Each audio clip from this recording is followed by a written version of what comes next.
Hello, wonderful patrons of Left Anchor, or other listeners who might be listening along, maybe in the car, maybe in a dorm room. Maybe you've bootlegged this episode, maybe it's a preview.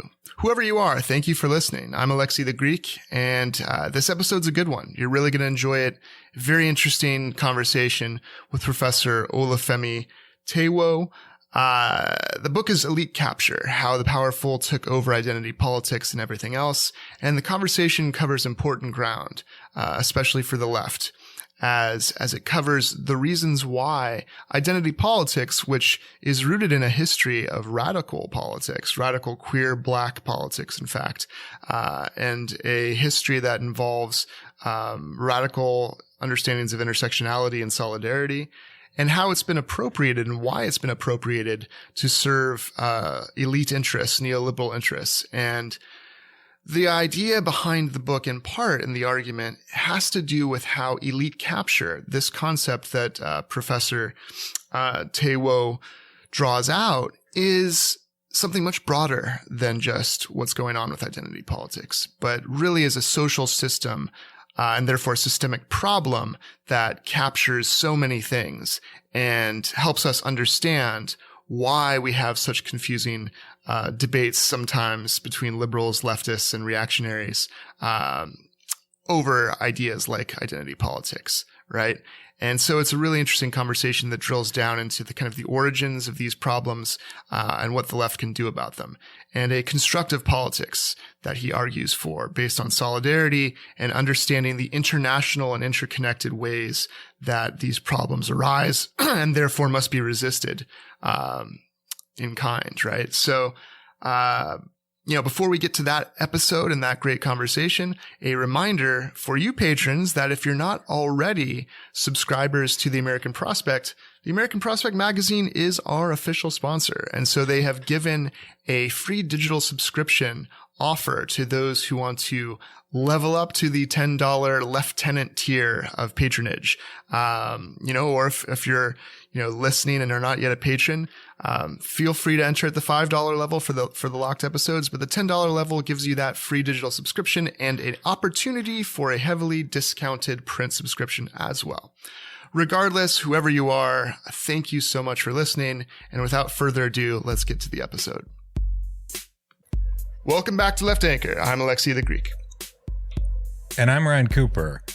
We've got a special guest today, Femi Táíwò. Am I pronouncing that correctly? Yep. Who is assistant professor of philosophy at Georgetown University, a place I'm quite familiar with, and author of the book Elite Capture. Wait, there's a subtitle on that, isn't there? He never likes to say the subtitles, but they're always important, Ryan. How the Powerful Took Over Identity Politics, parenthetical, and Everything Else. Yeah. No, yeah. We got to have the everybody's got to have a subtitle. That's the rule. It's true. And you can't break it for fear of being exiled, onto an island someplace. My book had one too. Yeah. So welcome, Femi. To get us, sort of started in the, the discourse here. I was reading through your book, and a couple, not even like a week ago, I was attending a graduation ceremony at a grad school that I won't mention which one, but beforehand. During the ceremony, rather, they had sort of professors speaking, they had students speaking, and, sort of doing the whole song and dance, getting your diploma and whatnot. One of these students, talked about how, she was going to work at Bain Capital. And one of the reasons she was going to do that was so that she could represent the sort of impoverished black community in West Philadelphia. And it's like my mind just sort of zeroed in on the argument, it immediately brought to mind the type of thing that, you were mentioning there. And, not to cast any sort of aspersions on this particular person who I won't mention, who I don't know either.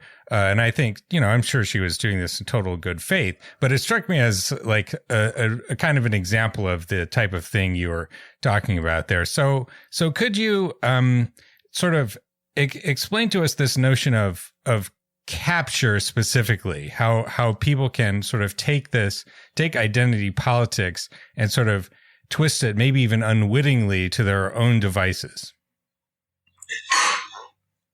Yeah, so the basic thing that I'm trying to describe with this term elite capture, I got started thinking about these kind of individual level cases, right? Which are going to be very psychologically different, right? Like, so for example, in your case, maybe, as you said, right, seems like we could think this is a good faith, this is just this person's perspective at this particular time, right? There's more cynical versions where people think, how can I, use this language of identity politics to support whatever it is that I'm up to? There's things that are kind of in between where people maybe are undecided about what their political views are, but they're just kind of going with the flow. They're using whatever anti-racist, anti-patriarchy terminology or habits are out there. And, all those cases are different from each other. I'm sure there's a bunch that don't fit into any of those three. But the thing that's consistent at the level of society is that I think in general, uses of identity politics tend to gravitate towards things that are simpler, that are more divorced from radical politics, et cetera, right? Despite all the differences between the psychology of the people who might show up in these individual level stories, there's this more consistent difference across time where, this idea that started off with, a radical group of Black queer women socialists, right, who came up with this term identity politics in the first place. It ends up marking things, that are different from that perspective and that are less radical, that pose less of a challenge to the status quo.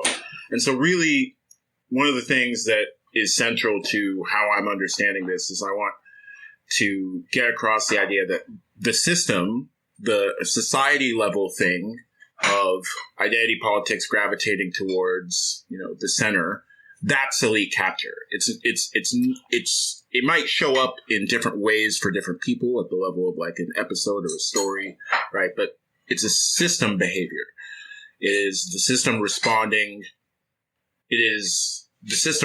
disproportionately to the people who are most advantaged in society. Right. And it seems to me that I want to look at two things there. Right? One is the point you make that although it's true that elite capture involves elites, it doesn't mean there's a conspiracy or they all have the same motives. And so maybe we could get into what you mean then by the system or the systemic capture by elites. But also, I think it's worth teasing out that you argue identity politics itself is not generating the elite capture. It's that elite capture is taking and using and appropriating identity politics for its own benefit, like it does with other things. So it's like under the umbrella of elite capture, which does the same thing elsewhere as well. Is that right? Yeah, that's exactly right. So there are two kinds of inputs into elite capture. And the thing I've been saying these days is think of elite capture not as an on or off switch, but more like a thermometer, right? Elite capture can be more or less severe in the way that wealth inequality can be more or less severe, right? The rich person might have 10 times as much money as you, or they might have just 100 times more money than you. And those are two very different social situations, right? So one of the things that makes elite capture more intense is what I just said, right? Just the underlying inequalities being larger in and of themselves. So the society that has, rich people with 10 times as much as the average person is going to have less elite capture than the society that has 100 times as much wealth concentrated in the billionaire class than in the average person.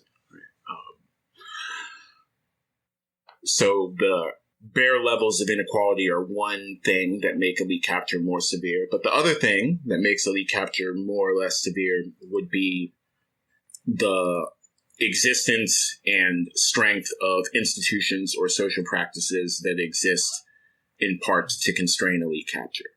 So at a consistent level of basic inequality in wealth or status or political offices, whatever variables we're thinking of, the other thing that's going to decide how much elite capture there is how strong are the non-elite protecting institutions, things like unions, things like regulations, things like an independent judiciary, or, whatever the modes of checking elite impunity are in a given society.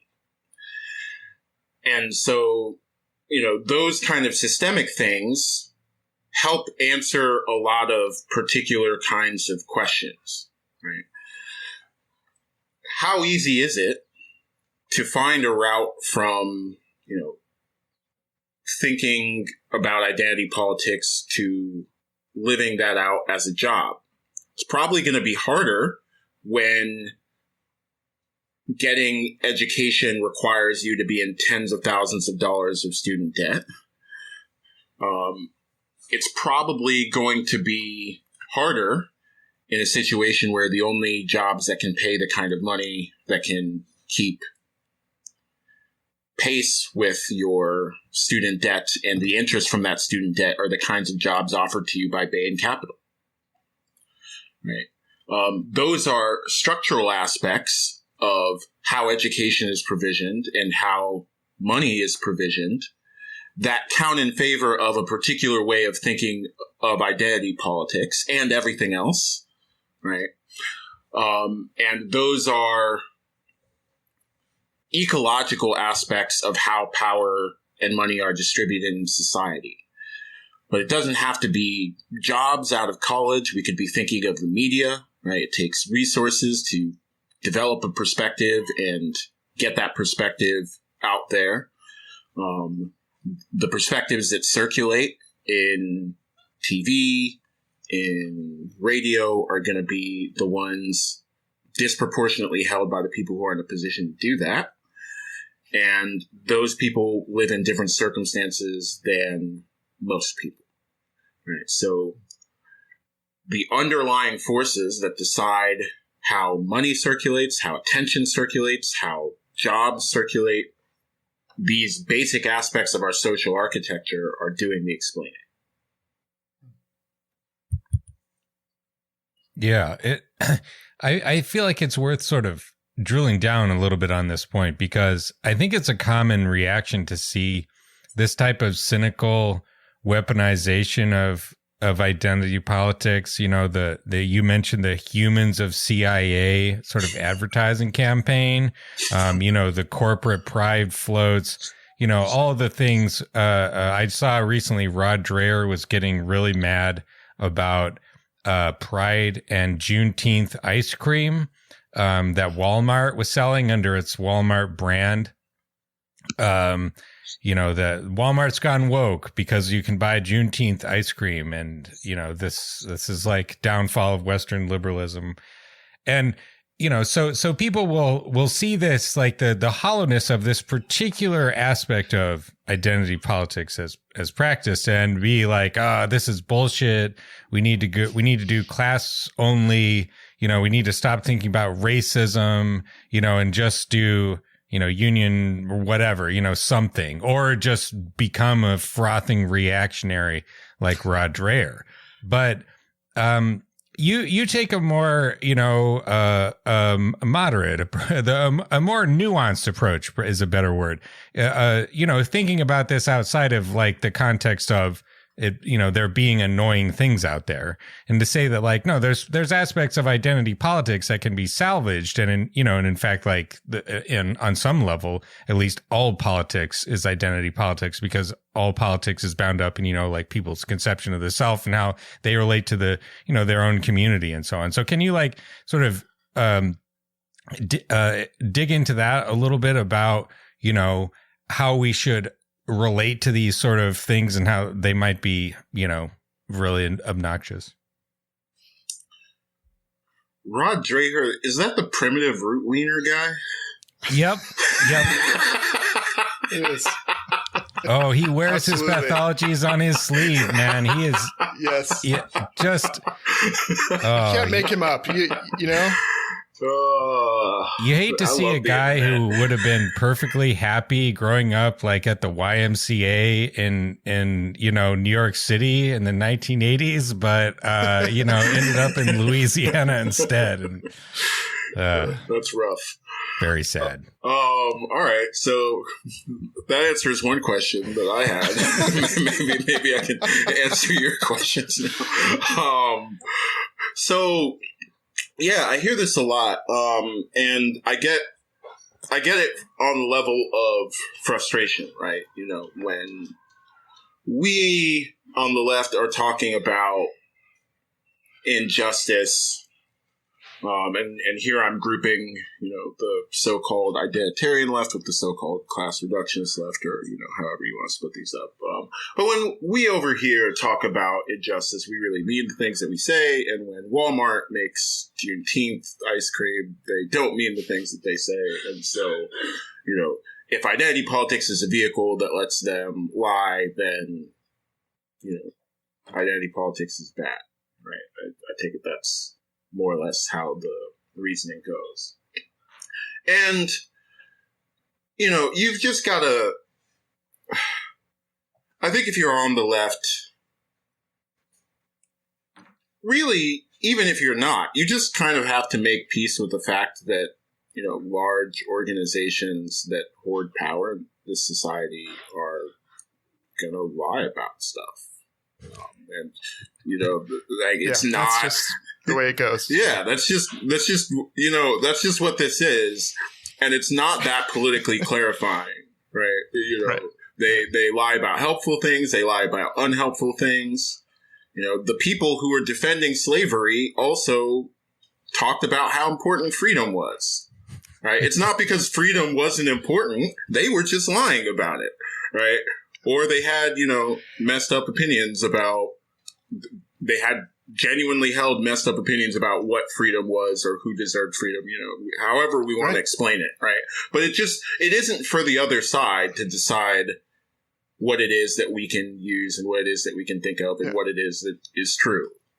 That's just a fundamental disagreement about how we read politics off of the world that I think I have with maybe some of the critics of identity politics who are criticizing. Isn't it a certain kind of victory too? I mean, it's a certain kind of victory in a weird way that reactionaries have to use the language of freedom. And even Trump, as ridiculous as he was, had to say, I'm the most anti-racist president ever. Like there's a kind of victory there in the same way that Ryan and I once saw a Pride parade. And we're like, oh, this is great. Then we saw sponsored by Google, like on the, and we're like, how should we feel about this? But then we thought about it and we're like, I guess it's like on one level pretty good, right? Like it's not bad that popular culture says we must have support for the LGBTQ community. Yeah. Like there's a sense in which that's good, but the bad thing we can take on in a different way, right? The thing where it's doing work to cover for what the change has to actually be to make a difference in people's material lives, right? That's almost a separate thing, right? In a way. Yeah. I mean, clearly on the plane of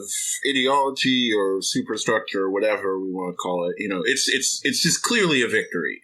They used to not have to pretend to oppose racism, and we didn't like it back then. That was worse. That was worse, actually. So I think we should just take the occasional W. It's not like we have a lot of those on the left, so yeah, let's take that and run with it. But the question of whether or not it's going to, whether or not they're going to be able to use that one bit of ceded ground to protect the rest of what they have. That's not a question about the ideological content of identity politics. That's a question of the success or failure of the social movements that we build with identity politics or with whatever else. But I happen to think identity politics is actually positive and potentially helpful for building said social movements. So then how does elite capture get in the way? Because we might have our liberal friends that maybe we have some liberal friends listening, other than leftists, who might say, well, wait, I still don't get what's wrong with, I mean, the elites are appropriating, the right things, and the elites are in power. That means power is in favor of the things we're in favor of. What's the problem with Nancy Pelosi doing a kneel? And like, isn't that good? Why is this not the road to transformative change, right? Because you forgot the transformative part. Shoot. Darn it. It's important. It's not it's not a negligible part of this shit, you know? So, you know, I think there's a model of the world. It's the model of the world we usually associate with idealists. Whether or not this is a caricature is, you know, endless debate, right? But there's a way of thinking about the world that says, okay, here's how we change things, right? We change people's minds. Then because their minds are changed, they decide to do different stuff than they otherwise would have done. And then things are better. And it's not like that has nothing to do with how social change works. Of course, we're thinking creatures, and it matters how we think and what we think about, if we're thinking about attention, right? So all those things are relevant. But, you know, one change to our behavior could be wearing kente cloth and kneeling, right? And that is not necessarily the kind of behavior change that is the stuff of social transformation, right? Even, you know, that is even a, you know, maybe not the best example, because it's not clear that Pelosi, even at the level of beliefs, accepts, you know, accepts what people were fighting in the streets for in the summer of 2020, right? But, you know, all this symbolic stuff that woke capital is doing, all the painting of Black Lives Matter on various things, including the literal street here in DC, you know, that is not necessarily the stuff of social transformation. And so, you know, we have to accept and understand that one of the things about social systems, one of the things about inequality, one of the things about hierarchies of power is that the social system doesn't respond to everybody's thoughts and feelings in the same way. More to the point, the system doesn't respond to everybody's behavior in the same way. Right? It turns out you only needed 5 people to put Roe v. Wade in jeopardy. And so the fact that 70% of people think that abortion should be part of healthcare doesn't actually turn out to be the thing that decides the matter. And this is something that any sensible analysis of power should tell you. And that's something that we should take to heart. I want to dig into that a little bit later, but I'd like to take a quick, like a sort of side note before I forget about this, because in your book you talk about somebody I'd never heard of, you know, as a apparently a bad student of American history, a fella named Carter Woodson. A guy, if I remember correctly, who was born from 2, freed slaves, after the Civil War and the, you know, emancipation and, Reconstruction, and made himself a career, as a Black intellectual in like the Gilded Age South. And the rest of the country. And that strikes me as about the most difficult intellectual project that's possible to imagine. I mean, it's up there at least, but could you explain, you know, because this guy was so fascinating and I didn't want to miss out on it. What was this guy's deal? What sort of stuff did he advocate, and ideas and stuff? Yeah, Carter G. Woodson has been a big intellectual influence on me and lots of people. Right. He studied history at Harvard. Harvard at that time, we're talking like turn of the 20th century, turn into the 20th century. It's like late 1800s, early 1900s. There were two black people who had gotten PhDs at Harvard at that point. The first was W.E.B. Du Bois, who we've heard of, and the second is Carter G. Woodson, who we've also heard of, right? So Carter G. Woodson had a much different route to Harvard than, lots of people did now or then. This guy was literally working in coal mines, and a lot of his early political education was reading the newspaper to his fellow miners. His mother Anna had made sure that all of the kids got education, and she was in the rare position of being literate even while she was enslaved. And so they took education very seriously in the family. And then Carter G. Woodson went to a racially integrated college in Kentucky that was started by an abolitionist. And with that education, got to go teach in the Philippines, which had become a U.S. colony after the Spanish-American War. And between the Philippines and his travels throughout Asia and Europe and Africa, he put together this kind of materialist, to my thinking, way of understanding what education was even about. Right. So he's in this variety of colonial situations, and he writes in the really important book, The Miseducation of the Negro, that, like, look, these people are working out education systems to produce the kind of people that will be congenial to their imperial interests. Right. That's how they're deciding what information to impart, what kind of, levels of self-reliance to aim for in different education systems. They're not particularly good at this, right? They don't teach white kids well. They certainly don't teach black kids well. They didn't teach Filipino kids well. But that's at least the kind of organizing principle, and we can do better, right? We could do better if we thought seriously about what we want education for, which is to live full, self-determined lives. And if that was the organizing principle of what we did in classrooms and besides. So, not only did he, think a lot about education, but he thought a lot about knowledge and information networks in general. He started History Society for getting out Black history and combating a very intentional imperial project of suppressing Black history. He, led kind of cultural movements to disseminate this knowledge.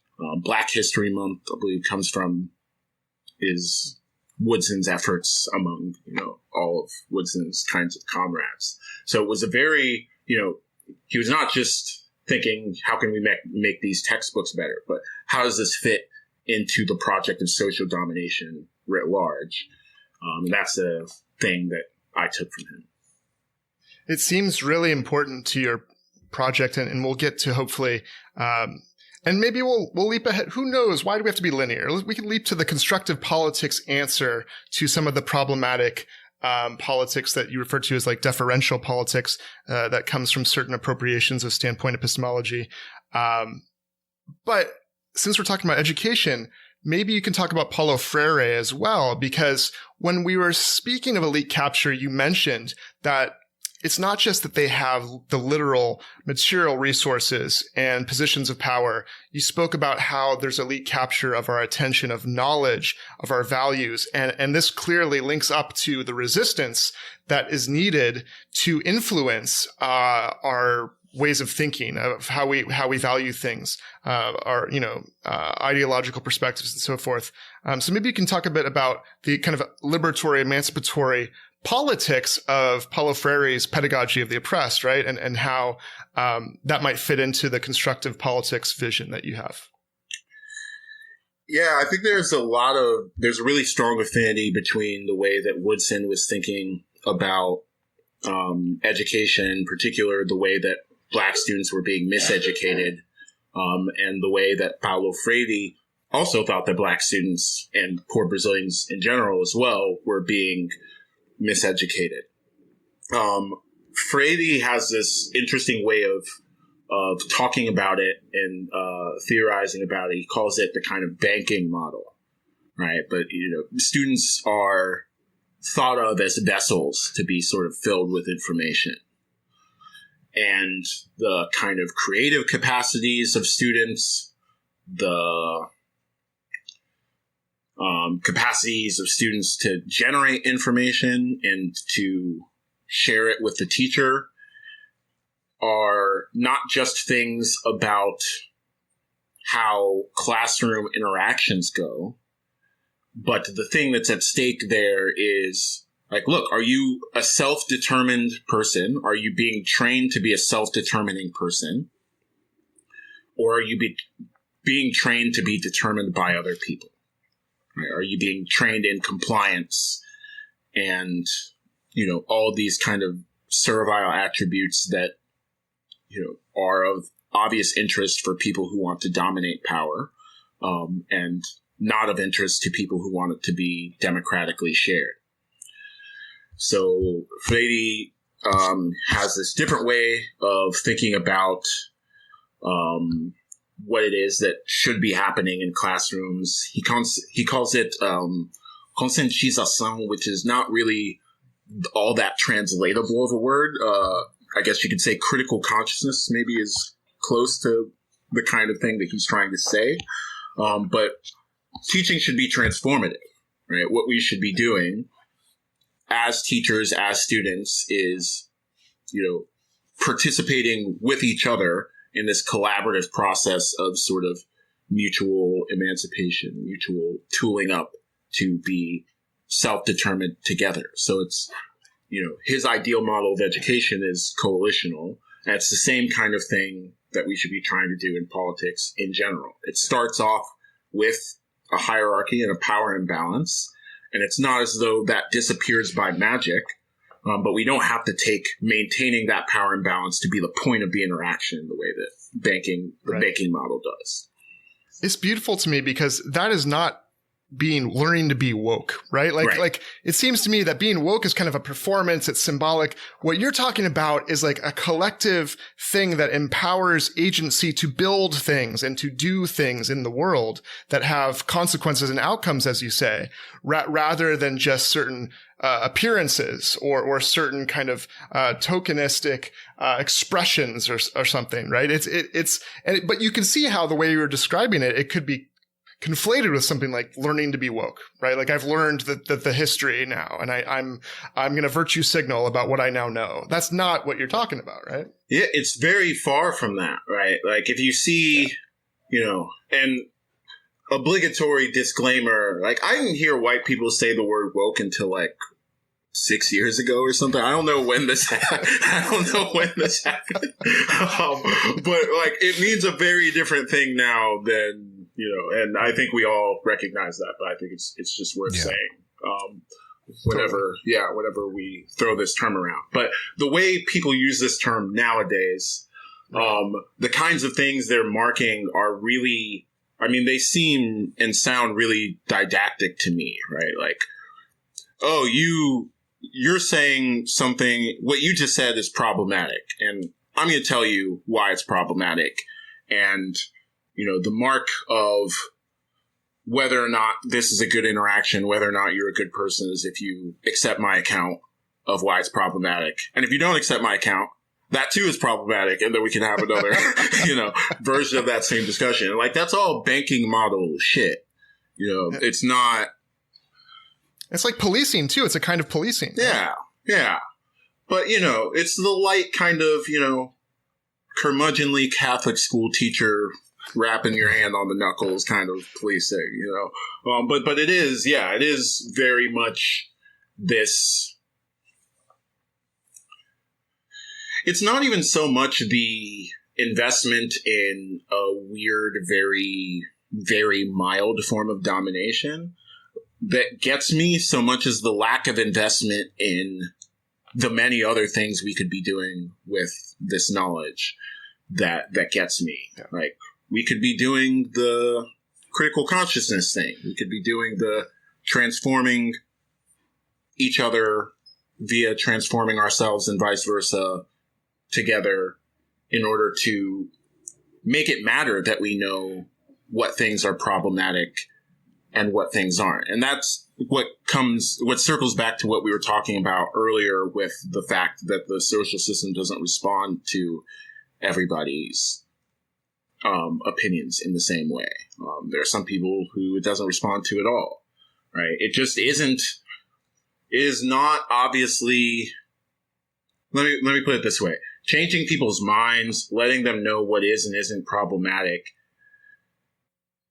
is a rosier view of the world than I think is warranted, right? You think that, what it is to protect people's rights or protect people's dignity is for people to know things, but or for more people to know things, or for people in this room to know things.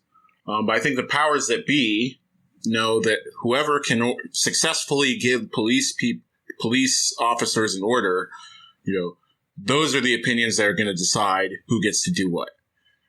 Right? Whoever it is that can order around the cops and ICE and Border Patrol and the Pentagon, those are the peoples whose beliefs are going to shape things, are going to be allowed to shape things.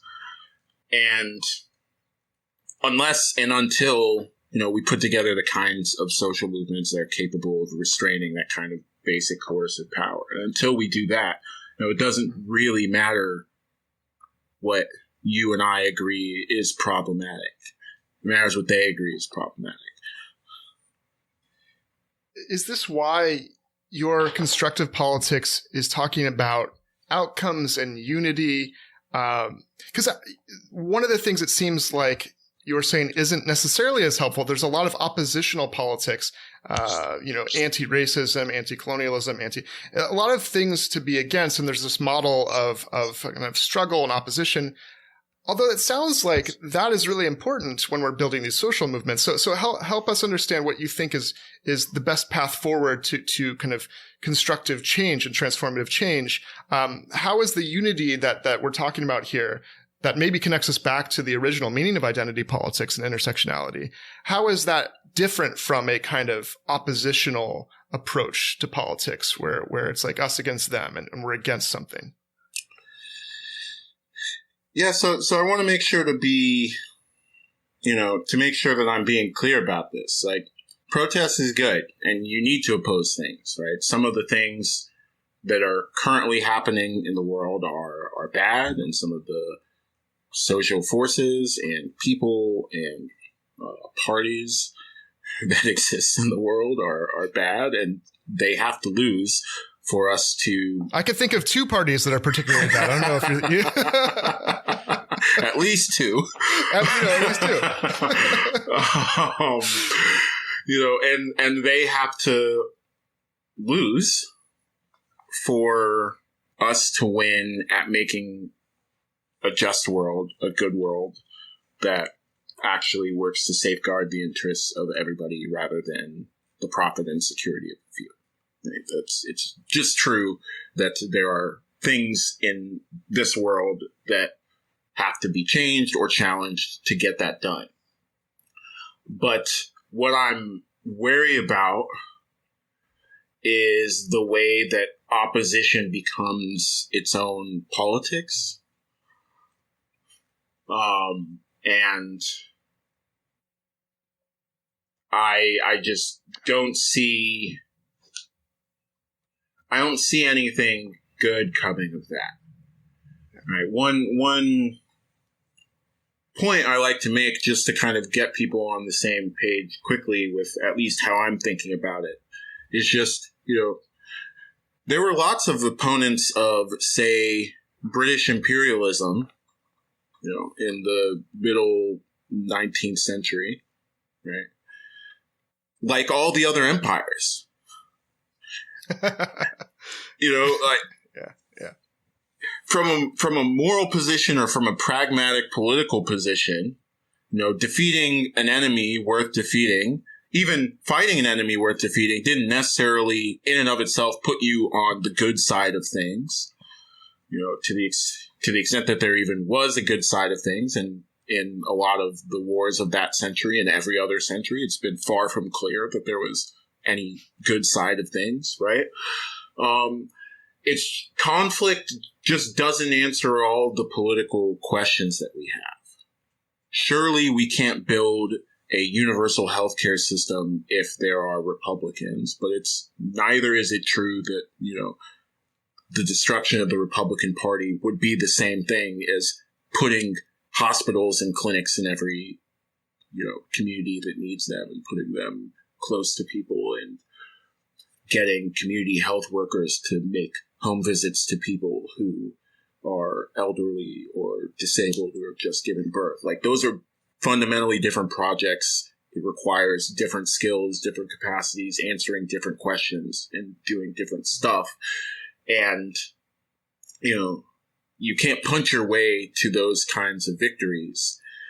And that's really the thing that I'm trying to say with constructive politics. We have to build the things that we want to exist in the world. We can still punch Nazis, though, right? For sure. Okay, Yeah. okay, just making sure. That's okay. Yeah. That's just not the only thing we should do. Right.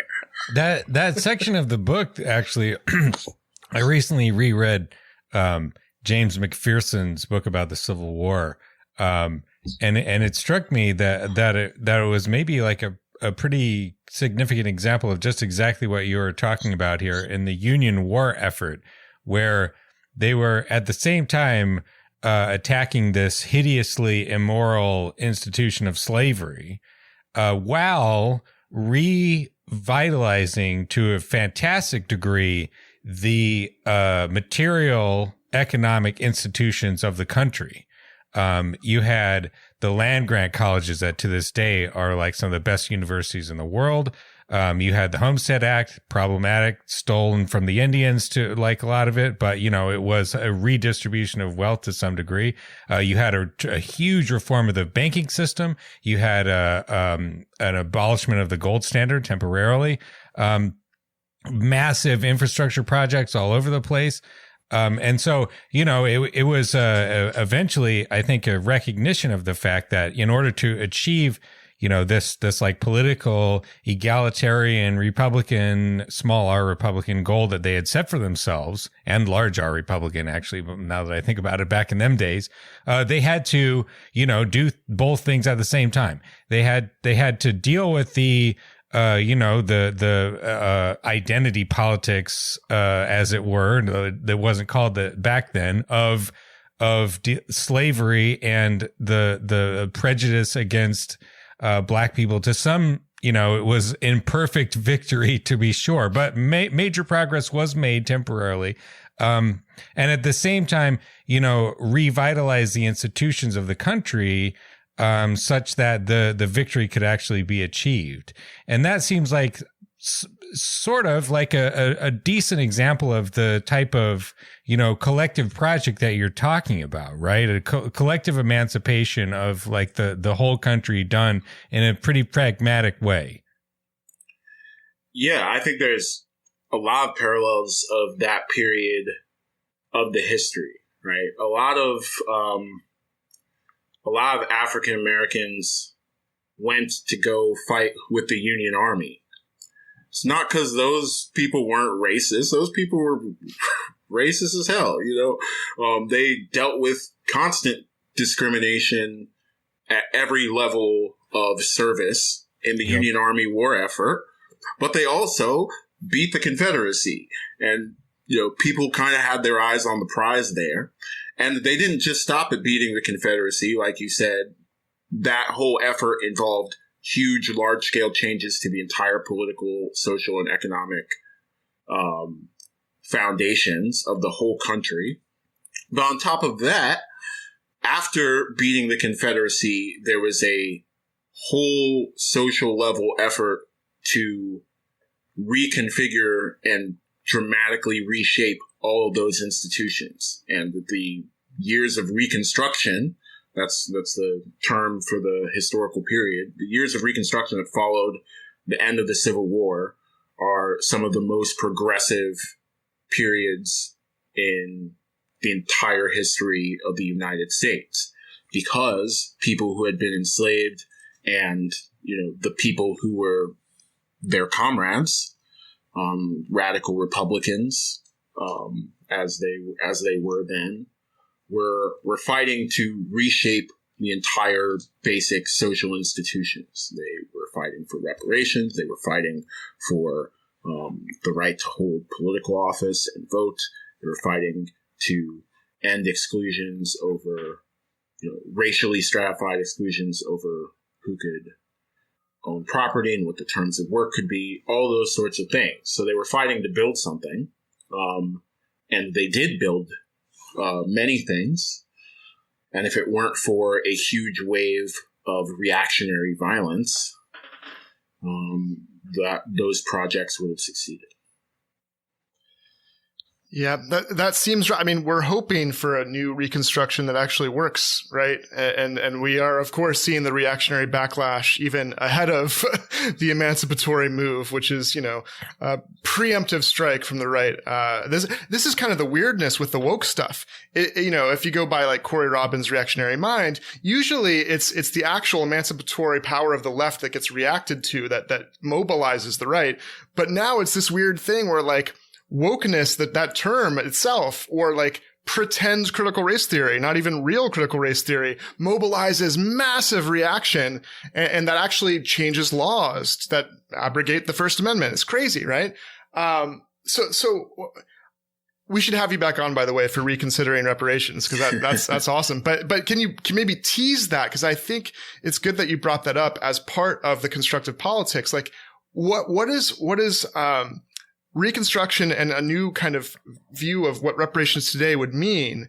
What would that look like to combat these reactionary forces? Like, maybe tease a little bit the connection between your two books for us, if you don't mind. So I think regardless, it would look like, again, in the high level abstract version, changing the fundamental conditions of social and political life. Concretely, I think that comes down to distributions of economic power and distributions of political power. Clear way to redistribute economic power is cash money, right? We know it. We love it. We know it. We love it. Fuck the dumb shit. Give people money, right? Unconditional cash transfers. There's a mountain of research at this point. Just do it. Yeah, the ivory tower endorses the helicopter money. Just like, give the money. Yeah. And there's a variety of ways it could be packaged. Sandy Darity and Kirsten Mullen have one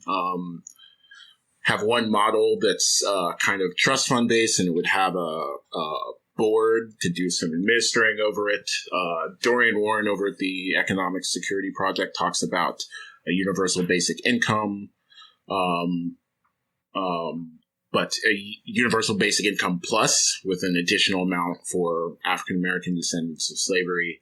Darity and Mullins is targeted directly at African-American descendants of slavery. But like, those are the things, to me, that's step one.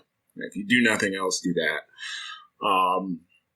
But I think decision-making power is also a thing to redistribute. It's not an accident that the dollars ended up in the bank accounts that they ended up in, right? It has to do with who gets to decide how the dollars get made, right? And where they go afterwards. So there's a variety of things you could do to shift political power and decision-making away from the kind of bought elites who could be lobbied and blah, blah, to regular folks.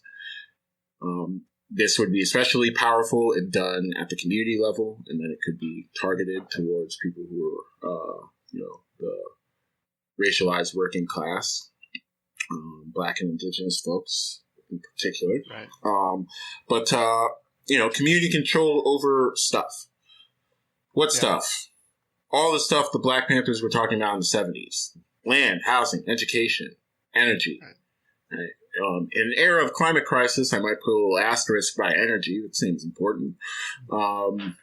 But in general, community-level decision-making, there's a lot of ways you could operationalize that. Maybe we have citizens' assemblies make the laws.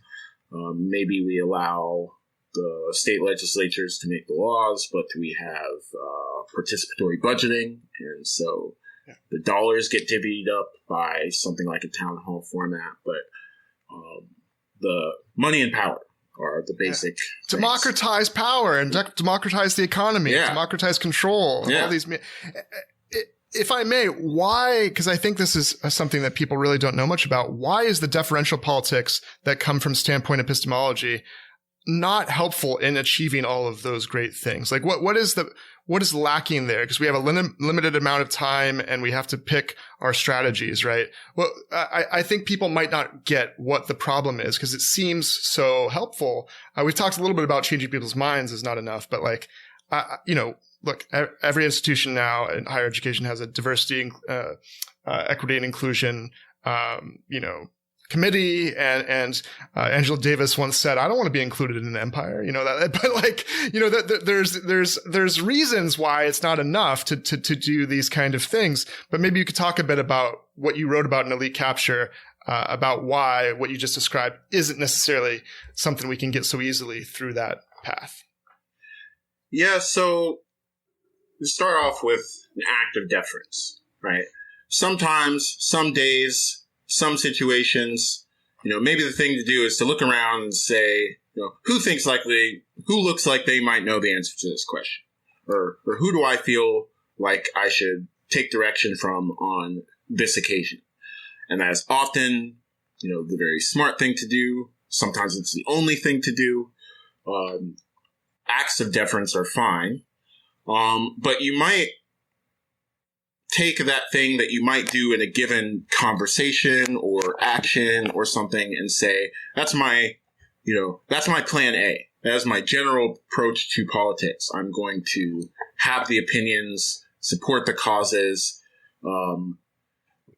articulate the analysis that a person or people from this or that marginalized group tell me to do. And I think that gets a lot wrong. But I think the quickest way into my set of beefs with that way of thinking and acting come from, just a few guesses about how that's going to go.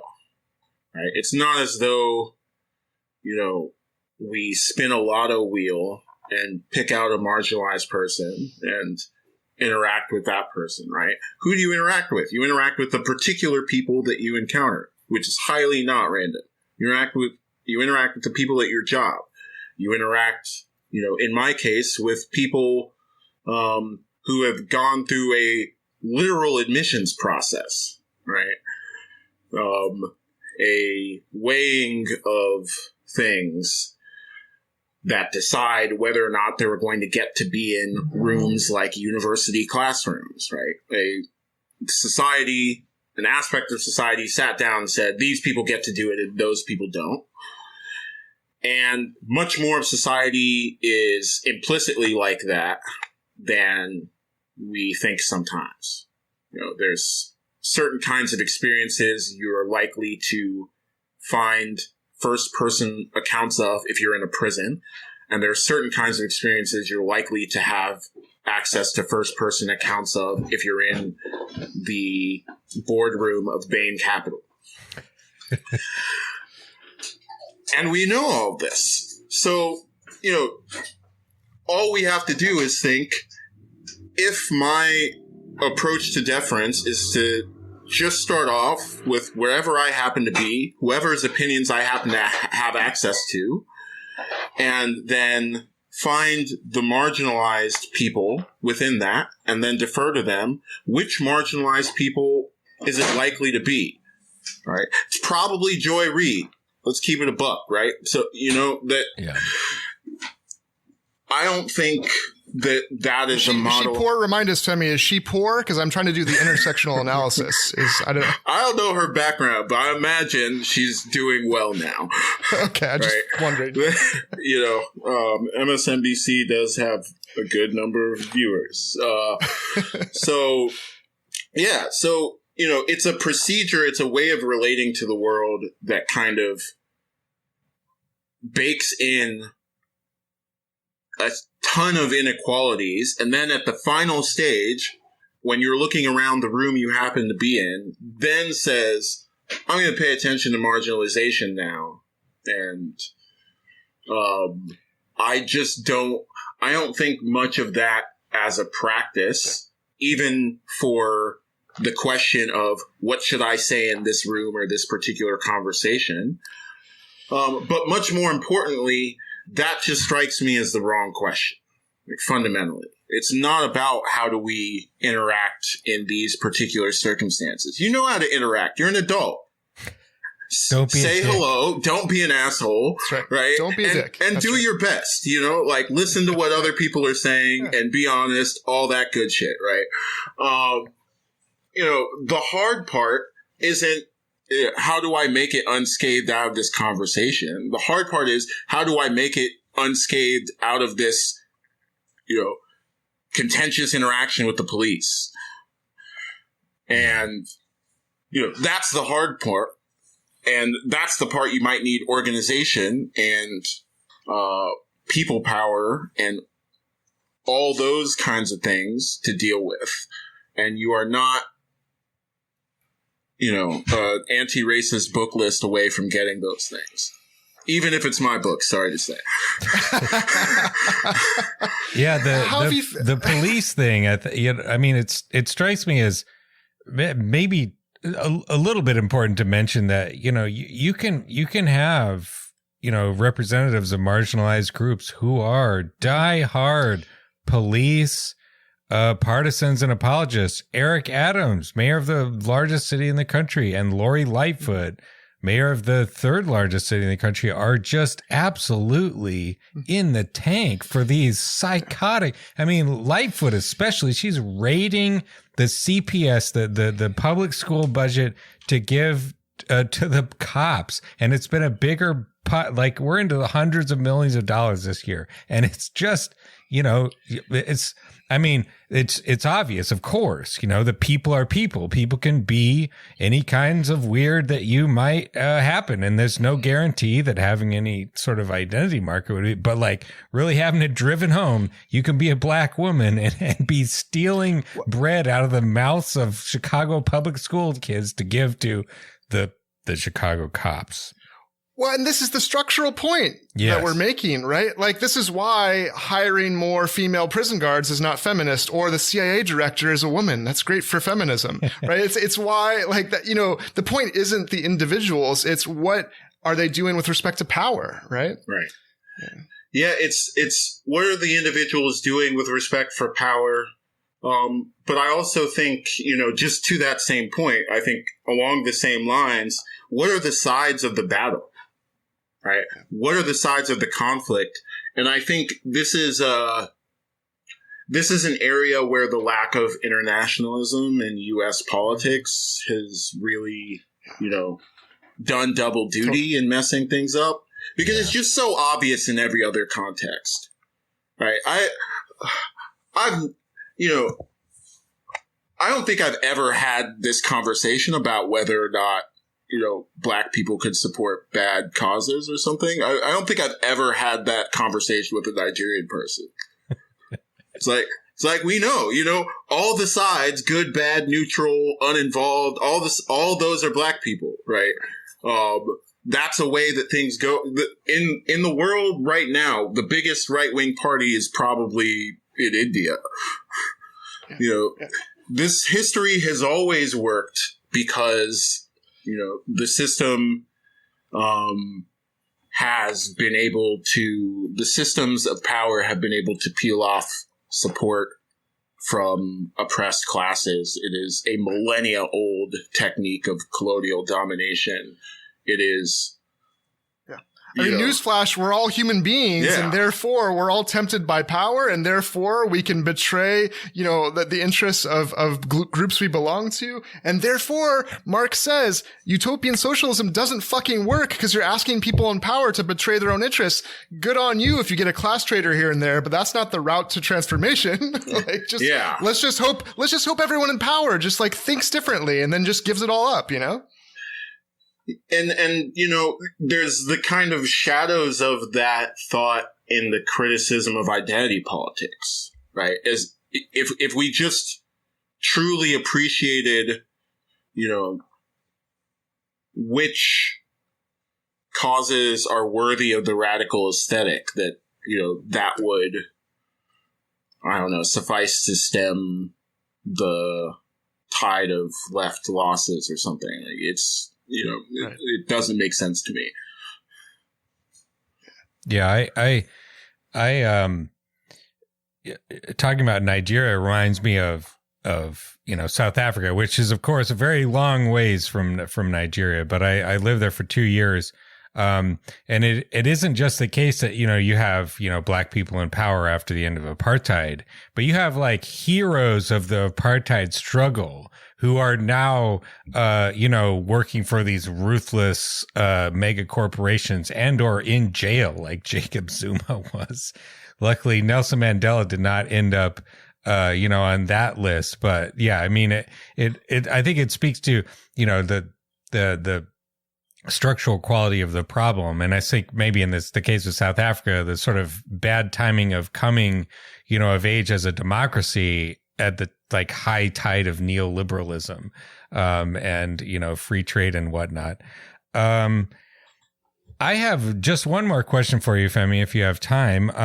You have an interesting point. It's a little bit of a side note here, but you talk about what I might call the epistemology of trauma, and in a way that I think is pretty instructive.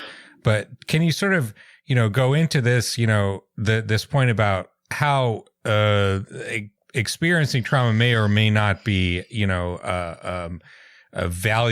valuable in terms of someone's experience and competence? Yeah, it goes to what we were just talking about and what you were just saying, in the context of people who were veterans of the national liberation struggles, ending up, being on the wrong side of things later. There's definitely a connection to that, but just in general, one of the things I've been trying to think through is how to think about trauma. And I always want to start off by saying the fact that we're taking it seriously is a political advance. It was a overtly political advance. In the U.S., women's liberation movements and the women's liberation movement and the, of course, largely male anti-war movement of veterans, the veterans wing of the anti-war movement, were pivotal in making trauma something that researchers took seriously, kind of renewing researchers' interest in trauma, which has a lot to do with the later kind of cultural interest in trauma that we have now. And I think that is clearly an advance and something that we need to keep going. But part of taking trauma seriously, I think, is taking a critical eye on this kind of trauma as expertise way of relating to trauma that has developed and sort of attached itself to certain versions of identity politics. And it's, in a lot of ways, the furthest thing from my sort of instincts and, I guess, experience, firsthand and secondhand with trauma. I don't think that it's appropriate or helpful or even respectful, really, to treat trauma as a kind of credential in the way that it's come to function in some communities. I just don't think that's what trauma is. And we have lots of testimony and social science and, this, that, and the third to suggest that, a really common thing that can happen with trauma is that it messes you up temporarily or not so temporarily, right? It makes it harder for you to relate to other people and for you to trust other people and for you to, exist in a healthy way alongside with other people. It's, for a lot of people, an obstacle. It can be overcome, especially when you have a scaffolding of strong, healthy relationships, where people hold you accountable for things and where people help you with things and where people maintain these reciprocal relationships with you. But it takes work. It takes a recognition that there is something to be overcome to have that healthy relationship with trauma. And that's the kind of relationship that is most compatible with growth and resilience. And it's the kind that's worth cultivating, I think. That's beautiful. It strikes me that there's a lot of people with profound wisdom and excellences that come from trauma. And then there's like Donald Trump, which is like, of course, he's been traumatized, because to be that kind of guy, like, he went through some shit. I'm sure his father was probably a real piece of work. You know what I mean? Yeah. But like, that could produce a Donald Trump as a result of trauma, right? Right. If you have time for one last quick question, if you don't mind, my friend, and this is per our buddy David Kaib. On the left, we have these internecine battles, and given your vision for constructive politics, what does productive conflict look like when we have these kind of, whether it's within DSA or just like, how do we work together to have this positive, constructive vision to build things when we have such big differences we're trying to work out, even when we self-identify on the left, even within the left, right? There are two things that come to my mind under this heading. One is the kind of affordance view of constructive politics, right? So affordances are just aspects of the built environment that make stuff usable, right? If you want people to bike, maybe make a bike path. If you want some people to carry something, give it a handle, right? That kind of thought. And, we can agree on building those things without agreeing on much else, right? Maybe this group thinks we should be biking over here, and maybe this group thinks we should be biking over there. Maybe, there's tandem bike tendency or whatever, right? Just make a bike path and people can kind of figure it out. Yeah, people can, and I think analogs of that are things like, some of these left publications, right? Or databases or strike funds, right? You don't have to agree with, every single constituent strike demand to think like, look, it will help the union to have a bedrock of funds to be able to use in the event of a strike. And I'm going to commit to that, even if I have disagreements with this or that section of the rank and file or whatever it might be. Right. So a focus on building those kinds of usable things like unions themselves and not just strike funds, but usable organizations, usable stuff, things that make a practical difference in fighting for things. But on the level of political culture or, the way that we think and our kind of moral norms and habits as far as disagreement, this is actually one of the things that I find most promising about identity politics. And that is, maybe I'll just sum it up as separation without sectarianism.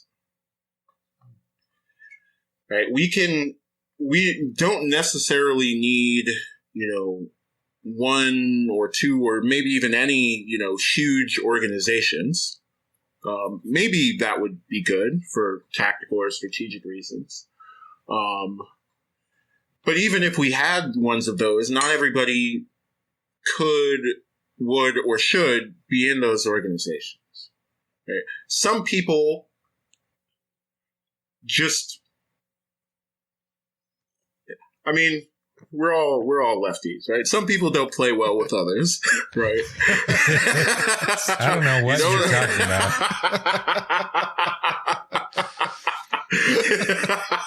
I don't know.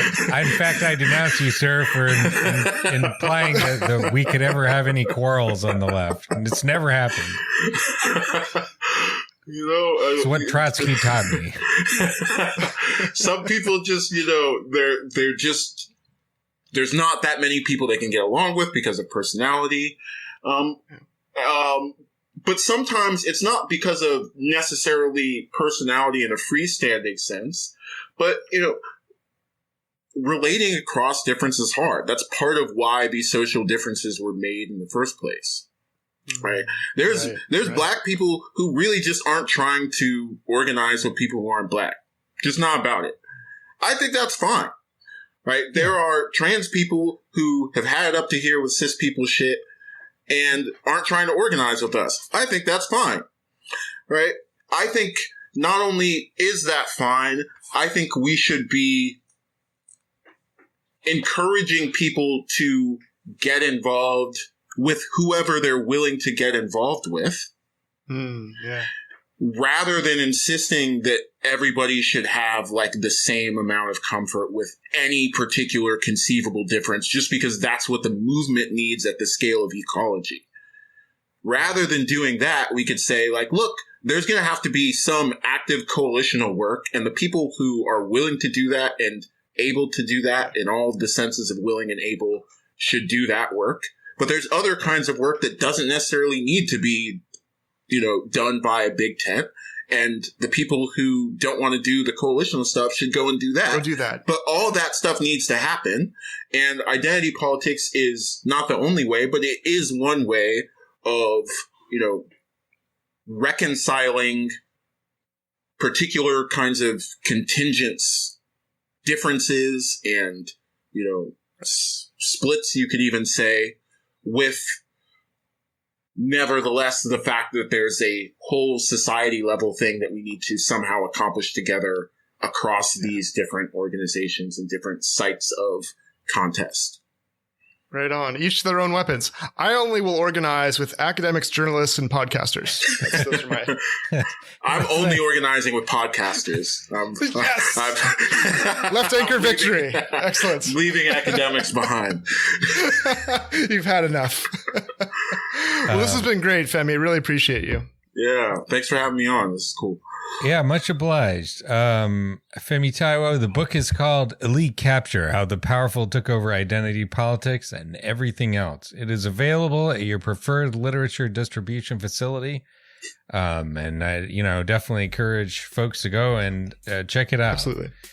It's aesthetically beautiful as well, an adorable little book. You'll like it, I promise. Yeah, nice little hand picking things up. But thanks for listening, everybody.